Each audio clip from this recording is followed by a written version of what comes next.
শ্রমিকদের বেতন বৃদ্ধির ইস্যুতে আজও বন্ধ রয়েছে চাঁপাইনবাবগঞ্জ, রাজশাহী ও নাটোর থেকে ঢাকাগামী বাস চলাচল। বৃহস্পতিবার রাত থেকে পূর্ব ঘোষণা ছাড়াই বাস বন্ধ রাখায় চরম ভোগান্তিতে পড়েছেন যাত্রীরা। এদিকে সকালেও রাজশাহী শিরোইল বাস স্ট্যান্ডে এসে বাস না পেয়ে ফিরে যান অনেকে। তাদের অভিযোগ, অগ্রিম টিকিট কাটা থাকলেও টাকা ফেরত দেওয়া হচ্ছে না। কোনো বিকল্প ব্যবস্থা না রাখায় ক্ষোভ ঝাড়েন তারা। ফোন করলেও সাড়া দিচ্ছেন না, এতে চরম দুর্ভোগে পড়েছেন যাত্রীরা। অবশ্য এই রুটে একতা ট্রান্সপোর্টের বাস স্বাভাবিকভাবে চলাচল করছে।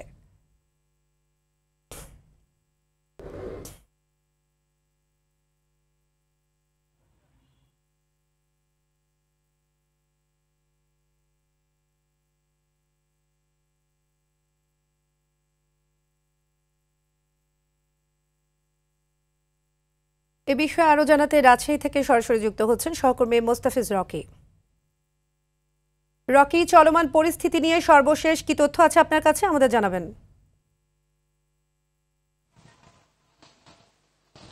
বেতন ইস্যুকে কেন্দ্র করেই মূলত টানা 2 দিনের মালিকপক্ষের ডাকা যে ঢাকামুখী বাস ধর্মঘট, সেটি এখন পর্যন্ত অব্যাহত রয়েছে। সকাল থেকে কিন্তু আমরা দেখতে পাচ্ছি যে বিশেষ করে রাজশাহী, চাঁপাইনবাবগঞ্জ এবং নাটোর থেকে ঢাকাগামী যে সমস্ত বাসগুলো রয়েছে সেগুলো কিন্তু এখন পর্যন্ত ছেড়ে যায়নি। যেমন যাত্রীরা বিপাকে পড়েছে, ঠিক তেমনভাবে কিন্তু যারা শ্রমিক রয়েছে তারাও কিন্তু বিপাকে পড়েছেন।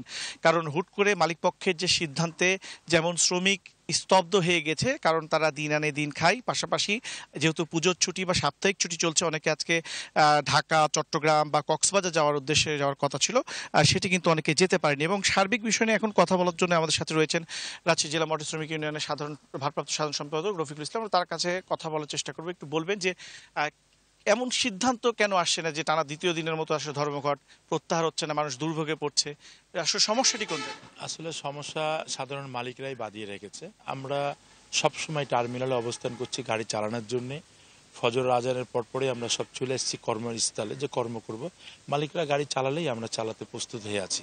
কেন যে মালিকরা গাড়ি চালাচ্ছে না, এই সাধারণ শ্রমিকদেরকে নিয়ে, আমাদের এই শ্রমজীবী মানুষ, আমাদের সাধারণ শ্রমিকদেরকে, খেটে খাওয়া মানুষদের নিয়ে উনি কেন যে বারবার আমাদেরকে হয়রানি শুনতে পাচ্ছি যে আজকে নাকি একটি বসার কথা রয়েছে সন্ধ্যার পরে, তো এরকম কোনো আপনারা আভাস পেয়েছেন? আমরা এখনো কোনো আভাস পাইনি। যদি ওরকম আভাস হয় তাহলে ইনশাল্লাহ আল্লাহর দয়াতে যদি ওদের গাড়ি উড্র করে নেয় বা আমাদেরকে বলে গাড়ি আপনারা চালান, আমরা চালানোর জন্য প্রস্তুত আছি। এখনো কোনো মালিক আমাদেরকে ওরকম আশ্বাস দেয়নি যে আমরা সন্ধ্যার সময় বসবো। যদি হয় তাহলে তো আলহামদুলিল্লাহ, মালিকরা বসে যদি বলে যে ঠিক আছে, পূর্বের নিয়মে আপনারা গাড়ি চালান, আমাদের একতার যে নিয়ম কানুন আছে ওই সিস্টেমে আপনারা বেতন দেবো, আমরা সঙ্গে সঙ্গে গাড়ি নিয়ে চলে যাব।